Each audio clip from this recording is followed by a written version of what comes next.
au terrain d'exercice vous est présenté par le nouveau bâton R15 de TaylorMade. On fait plusieurs coups d'approche dans une partie à des distances variant de 20 à 70 verges. Sur ce type de coup, la puissance étant moins cruciale, précision et contrôle devraient être le mot d'ordre.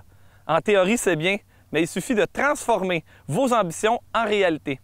Je vais vous donner quelques exercices et points de repère à faire en début d'année pour développer ce coup le plus précis possible et ainsi améliorer votre carte de pointage.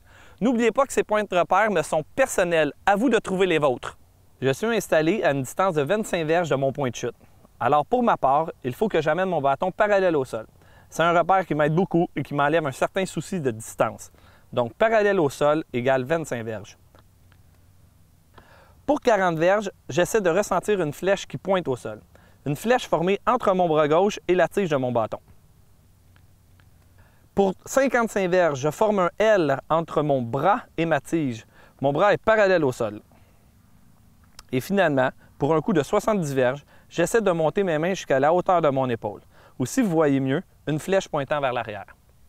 N'oubliez pas que la même accélération est appliquée pendant les différentes hauteurs de votre élan.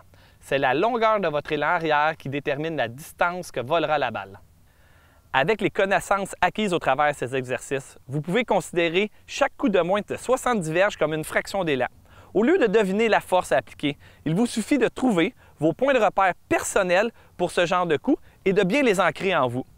De cette manière, vous allez peaufiner la partie la plus importante du golf et ainsi améliorer votre carte de pointage. Bonne partie, bon golf et amusez-vous bien!